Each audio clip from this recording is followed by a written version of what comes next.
আল্লাহ আলেমদের দোয়ার খাতিরে আমার আব্বাকে মাফ করে দাও। আলেমদের দোয়া হাতের ওসিলা আমার আব্বাকে মাফ করে দাও। আল্লাহ আমার আব্বা হজ করছে, কাবাগর বুকিনি আমারে বারবার বলছে, আল্লাহ তুমি আমারে মাফ করে দাও, আমার ইলিয়াসরে মাফ করে দাও, আমার ইলিয়াসের সম্মান বাড়ায় দাও। আল্লাহ আমার আব্বা কত কথা কইছে কাবাগর বুকিনি, আজকে তোমার সেই মেহমানদের কবরে রেখে গেলাম। অন্তত তোমার কাবার দিক তাকায় আমার আব্বারে মাফ করে দিও।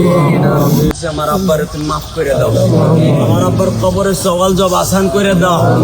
আল্লাহ আমার আব্বার কবরে পোকা করে কামড়াইব, সাপ বিচ্ছেদ কামাইব। আল্লাহ তুমি আমার আব্বাকে সমস্ত পোকামাকড় সাপ বিচ্ছু থেকে হেফাজত, এখানে সমস্ত আলেমুল আমার আব্বাকে হেফাজত করো।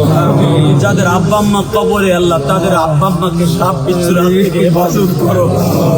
হাদিসে আসছে ৯৯টা সাপে দংশন করবে গো।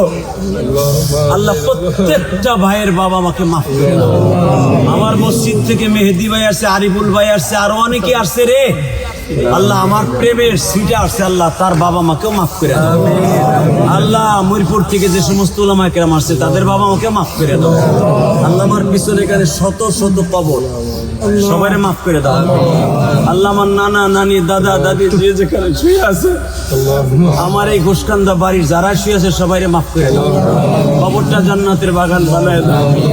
আল্লাহ আমার আব্বারে একা রাখো না, আমার আব্বা একা থাকতে পারবো না। আমার আব্বারে তুমি দেখে রাখো আল্লাহ। আল্লাহ আলেমদের দোয়ার খাতিরে আমার আব্বাকে মাফ করে দাও। আলেমদের দোয়া হাতের ওসিলা আমার আব্বাকে মাফ করে দাও। আল্লাহ আমার আব্বা হজ করছে, কাবাগর বুকিনি আমারে বারবার বলছে, আল্লাহ তুমি আমারে মাফ করে দাও, আমার ইলিয়াসরে মাফ করে দাও, আমার ইলিয়াসের সম্মান বাড়ায় দাও। আল্লাহ আমার আব্বা কত কথা কইছে কাবাগর বুকিনি, আজকে তোমার সেই মেহমানদের কবরে রেখে গেলাম। অন্তত তোমার কাবার দিক তাকায় আমার আব্বারে মাফ করে দিও। তোমার কাবাগরের দিক তাকায় আমার আব্বারে মাফ করে দিও।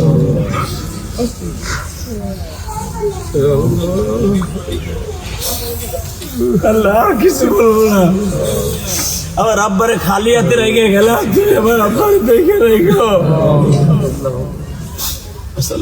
আল্লাহ আমার আব্বা একটা কাজ করে গেছে, সন্তান আলেম বানাইছে, জামাতা মেয়ে বিয়া দিয়েছে আলেমের কাছে, বাতিজা আলেম আছে, অনেক আলেম আছে। আমার আব্বা আলেম দেখলে অনেক সম্মান করতো। আল্লাহ মেহরবানি করেছিল আমার আব্বারে মাফ করে। আল্লাহ জীবনে যদি কোনো ভালো কাজ করে থাকে, মসজিদ বাঁচাইতে করছে, আমার আব্বা অনেক খুশি হইতো দান করলে। এই যে মসজিদ করছি, টাকা দিছি ১৭ লাখ, আব্বা কইছে তুমি আরো দিবা পরান বইরা দিবা, আমি যেন কবরে ভালো থাকি। আর এসে আমার আব্বাকে মাফ করে, আমার আব্বারে ভালো রাখো, আমি যেন আমার আব্বা আম্মার নামে আরো বেশি বেশি দান করতে পারি তৌফিক দাও। সাল্লাল্লাহু তাআলা আলা খায়রি খালকিহি মুহাম্মাদ ওয়া আলিহি ওয়া সাহবিহি।